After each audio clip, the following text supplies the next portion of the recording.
മലയാളം പോലെ തന്നെ അന്യഭാഷാ ചിത്രങ്ങളിലും ഗംഭീര പെർഫോമൻസ് പുറത്തെടുക്കുന്ന ആളാണ്. സ്വാഗതം ചെയ്യാം നമ്മുടെ ഏറ്റവും പ്രിയപ്പെട്ട സ്വാസികയെ വേദിയിലേക്ക്. ഒരു വലിയ കൈയടികളിലേക്ക് സ്വാഗതം ചെയ്യാം.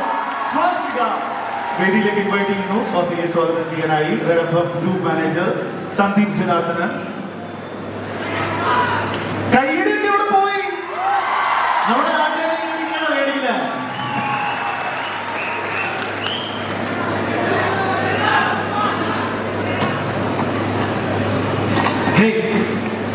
Okay, so Mike.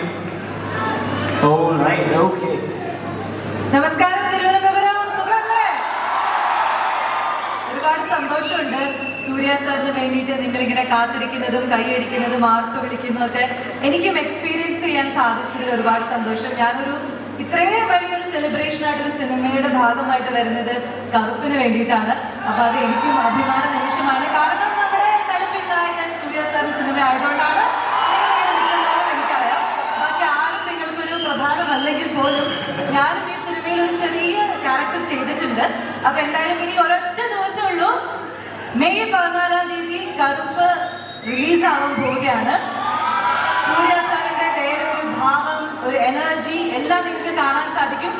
ശരിക്കും ഒരു വിഷ്വൽ ട്രീറ്റ് ആണ് RJ ബാലാജി സാർ നമുക്ക് വേണ്ടി ഒരുക്കിയിരിക്കുന്നത്. സോ അദ്ദേഹത്തിന്റെ ഒരു എനർജിയും തീർച്ചയായിട്ടും ഈ സിനിമയിൽ ഉണ്ടാവും. അപ്പോൾ കണ്ണിന് കുളിർമയേകുന്ന കുറെ നല്ല കാഴ്ചകൾ കോർത്തിണക്കിയ ഒരു സിനിമയായിരിക്കും കറുപ്പ്. എന്തായാലും എന്റെ ഭാഗത്തു നിന്നും എന്റെ നാട്ടിലേക്ക് സൂര്യ സാറിനും ബാലാജി സാറിനും സ്വാഗതം. വണക്കം. ഇത് എന്നോട് ഊര് വണക്കം. ഇന്ന് സൂര്യ സാറിനെ കാണാൻ ഒരു പ്രത്യേക ഭംഗി. നമ്മുടെ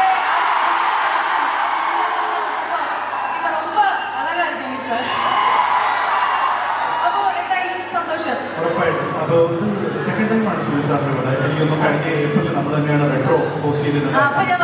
അപ്പൊ ആ ഇവന്റ് സ്വാസിക നമ്മൾ കാത്തിരുന്നു, പക്ഷെ സ്വാസിക വന്നില്ല. അപ്പൊ രണ്ടാമത്തെ തവണയാണ് സൂര്യ സാറായിട്ട് വർക്ക് ചെയ്യുമ്പോൾ. ആ ഒരു എക്സ്പീരിയൻസ് ഒന്ന് ഷെയർ ചെയ്യാമോ? എല്ലാവരും അത് കാത്തിരിക്കുന്നുണ്ടാവും കേൾക്കാനായിട്ട്. എക്സ്പീരിയൻസ് നമുക്ക് എല്ലാവർക്കും അറിയാം അദ്ദേഹം എത്ര സ്വീറ്റ് ആണെന്നുള്ളത്. സോ വർക്ക് ചെയ്യുമ്പോഴും അത്രയും തന്നെ സ്വീറ്റ് ആണ്. എല്ലാ കാര്യത്തിലും കോംപ്ലിമെന്റ് ചെയ്യാൻ കാണിക്കുന്ന അദ്ദേഹത്തിന് ഒരു മനസ്സുണ്ട്. ഇപ്പൊ എന്നെയൊക്കെ ആദ്യമായിട്ട് കണ്ടപ്പോഴും വെൽക്കം ടു തമിഴ് ഇൻഡസ്ട്രി എന്ന് പറഞ്ഞ് എന്നെ വെൽക്കം ചെയ്തു. സോ അങ്ങനെ ഒരു സ്വീറ്റ് ആയിട്ടുള്ള പേഴ്സൺ തന്നെയാണ് അദ്ദേഹം. നമുക്ക് എല്ലാവർക്കും ഇഷ്ടമുള്ള വളരെ സ്വീറ്റ് ഇന്നസെന്റ് ആയിട്ടുള്ള ഒരു ആർട്ടിസ്റ്റ്. സ്വാസിക സ്റ്റേജിൽ വരുമ്പോൾ എല്ലാവരും ഒരു 2 സ്റ്റെപ്പ് വെക്കുന്നതിനെ പറ്റി ആഗ്രഹിക്കുന്നുണ്ടാവും. ഞങ്ങൾ കണ്ടൊരു വൈറ്റ് ബോൺ സോങ്ങിൽ എല്ലാവരും സ്വാസികയുടെ ഗംഭീര ഡാൻസ് പെർഫോമൻസ് കണ്ടാണ്. അപ്പൊ എല്ലാവരും തന്നെ പ്രതീക്ഷിക്കും.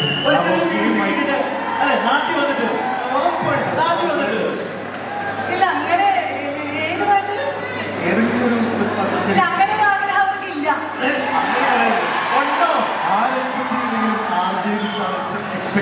അദ്ദേഹം ഒരിക്കലും എക്സ്പെക്ട് ചെയ്യില്ല. സിനിമയിൽ തന്നെ പാട്ടെടുത്ത് കാണുമല്ലോ. ഡാൻസ് അത്ര നല്ലതായതുകൊണ്ട്. പക്ഷേ യൂട്യൂബില് നമ്മളത് എല്ലാവരും കണ്ട് വളരെയേറെ ആഘോഷമാക്കിയ ഒരു സോങ് ആണ് അല്ലേ? യൂട്യൂബില് വൈറ്റ് ബോർഡ് കണ്ടവർക്ക് അറിയാം അത് എൻജാതി ഡാൻസ് ആണെന്നുള്ളത്. അപ്പൊ 2 സ്റ്റെപ്പ് വേണ്ടേ? മൈക്കൊക്കെ ഞങ്ങൾ പിടിച്ചോളാം. മൈക്കും ഒക്കെയും ഞാൻ പിടിച്ചോളാം. ജസ്റ്റ് ഒരു ട്രാക്ക് പ്ലേ ആവും. Console please.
ഡാൻസറെ കൊണ്ട് ഡാൻസ് കളിപ്പിക്കാതെ വിട്ട് കഴിഞ്ഞിട്ടുണ്ടെങ്കിൽ ശരിയാവോ? ഇല്ല കേട്ടോ. ഇത്രയും ഗംഭീര പെർഫോമൻസ് ആയിരുന്നു. Thank you Swasika. Swasika God mode അല്ലേ ഈ ഡാൻസിലൂടെ? അതെ ഈ സ്റ്റേജ് ടോട്ടലി സ്വാസിക തൂക്കി ആക്ച്വലി. ഒരു വലിയ കേട്ടോ അല്ലേ? Thank you so much. ആദ്യം ഡാൻസ് ചെയ്യാൻ ഡിഫിക്കൽട്ട് ആണെന്ന് can't imagine. So please give it up for her.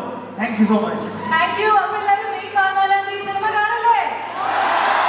അപ്പൊ എന്റെ ഭാഗത്ത് എനിക്കൊരു ആഗ്രഹമുണ്ട്, സൂര്യ സാറിന് ഒരു ജയ് വിളിക്കണം എന്ന്. നിങ്ങളുടെ